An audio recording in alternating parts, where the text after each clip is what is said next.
Hey guys, আসসালামু আলাইকুম। আমাদের চ্যানেলে আপনাদের সবাইকে স্বাগতম ও শুভেচ্ছা।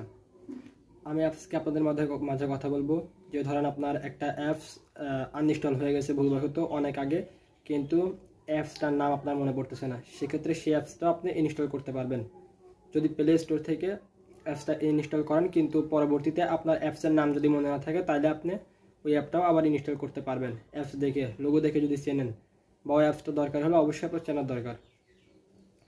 আর যদি অ্যাপসের নাম মনে থাকে তাহলে তো আপনারা প্লে স্টোরে সার্চ করলেই পেয়ে যাবেন, কিন্তু যদি অ্যাপসের নাম মনে না থাকে তাহলে আপনাদের সমস্যা হবে অনেক সময় ডাউনলোড করতে বা ইনস্টল করতে। অ্যাপসটা কীভাবে ইনস্টল করবেন, কোথা থেকে ইনস্টল করবেন, অ্যাপসের নাম মনে পড়তেছে না, এই সমস্ত বিষয়ে আপনারা অনেক টেনশনে পড়ে যান।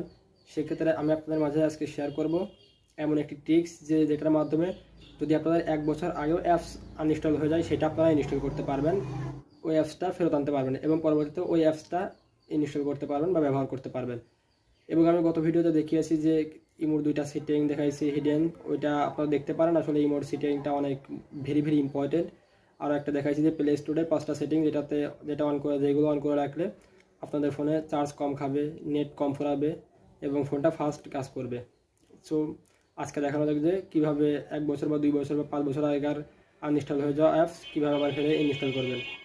সো বেশি কথা না বলে চলুন শুরু করা যাক, যাওয়া যাক মোবাইল স্ক্রিনে।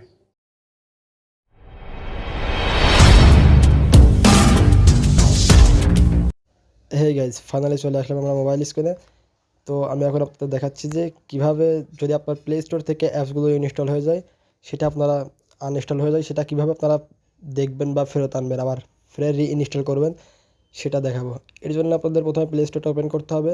প্লে স্টোরটা ওপেন করার পরে যদি অ্যাপসের নামটা মনে না থাকে, যদি অ্যাপসের নামটা মনে থাকে তাহলে আপনারা তো এখানে সার্চ করলে পরে পেয়ে যাবেন। যদি অ্যাপসের নামটা মনে না থাকে সেক্ষেত্রে এই ট্রিক্সটা আপনারা ব্যবহার করবেন। এর জন্য লোগোর উপরে ক্লিক করবেন, এরপর দেখতে পাচ্ছেন ম্যানেজ অ্যাপস অ্যান্ড ডিভাইস, এখানে ক্লিক করবেন। এরপর ম্যানেজে ক্লিক করবেন। এরপরে দিয়ে দেখছেন ইনস্টল আছে একটা, আপডেট অ্যাভেলেবেল, এখানে আপডেট দিতে বলতেছে। এইখানে এই যে দেখেন গেমস আছে, যেই ধরনের গেমস আপনার ফোনে ইনস্টল করা আছে সেগুলো দেখা যাবে এইখানে। সো আমাদের এইগুলোর কোনো কাজ নেই, আমরা এই যে ইনস্টলের উপরে ক্লিক করব, ইনস্টল। এরপর দেখছেন নট ইনস্টলড, এইখানে ক্লিক করবেন। একটু ওয়েট করবেন, নেট স্পিডটা স্লো। আপনার ফোন থেকে যত ডিলিট করছেন এই পর্যন্ত সবগুলো এইখানে দেখা যাবে। এগুলো যদি আপনি নিজে ইচ্ছায় ক্লিয়ার না করেন তাহলে এইগুলো অনেক দিন থাকবে। দেখেন দেখেন আমার এখানে অনেক অ্যাপস আছে, দেখেন অনেক অ্যাপস আছে দেখেন। যদি এইখান থেকে আপনাদের কোনোটা ইনস্টল করার প্রয়োজন হয়, ধরেন আমার এইচডি ভিডিও ডাউনলোডার ফ্রি বা হ্যাং আউট, এই যে গান গ্যাং বা DKR, green screen, graph messenger, grand জয়েল, এগুলো আমার সব রিমুভ করা। ধরেন আমার এখান থেকে একটা কিছু ইনস্টল করার প্রয়োজন, গুগল অ্যাডসেন্স, এটা ধরেন আমার ইনস্টল করার প্রয়োজন। সেক্ষেত্রে আপনারা এখানে ক্লিক করবেন, এই যে ডাউনলোড দেখতে পাচ্ছেন উপরে লোগো আইকন ডাউনলোড, এখানে ডাউনলোডে ক্লিক করবেন। দেখেন অটোমেটিক ডাউনলোড শুরু হয়ে গেছে ওইটা।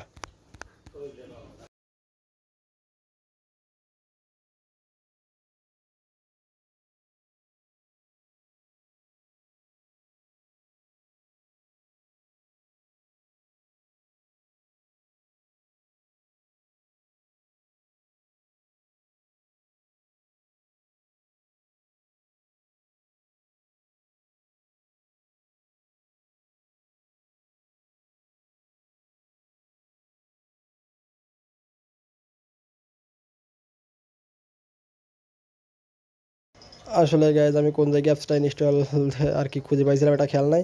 তো আমার ইনস্টল হয়ে যাবে, হয়তো ইনস্টল তখন হয়ে গেছে, দেখি আমি একটু বের হয়ে গিয়ে দেখে আসি। হ্যাঁ, এই যে দেখেন আমার গুগল অ্যাডসেন্সটা এটা ইনস্টল হয়ে গেছে। সেক্ষেত্রে আপনারা এভাবে ইনস্টল করতে পারেন। এখন আপনাদের কথা, এগুলো সব ডিলিট করবেন। এখানে যদি কোনোটা ডিলিট করার প্রয়োজন হয় এইখানে ক্লিক করে এই যে দেখতে পাচ্ছেন ডিলিট, এই ডিলিটে ক্লিক করলে এটা ডিলিট হয়ে যাবে। এখানে অনেকগুলো, আর যদি কোনো কিছু প্রয়োজন না হয় সবগুলো রিমুভ করতে চান তাহলে এরকম এইখানে ক্লিক করে এই যে এরকম ক্লিক করবেন, ক্লিক করে এরকম সব সিলেক্ট করবেন, সিলেক্ট করে রিমুভ করে দিতে পারেন। আর যদি মনে করেন এইগুলো সবগুলো সিলেক্ট করে একবার ডাউনলোড দেবো সেটাও আপনারা করতে পারেন। আমি ধরেন এইগুলো রিমুভ করে দিব, এর জন্য এই যে ডিলিট আইকনে ক্লিক করে রিমুভ করে দিব। এগুলো আপনারা সব রিমুভ করে দিতে পারেন, নো প্রবলেম। সো আমাদের এই ভিডিওটি কেমন লেগেছে কমেন্ট করে জানাবেন।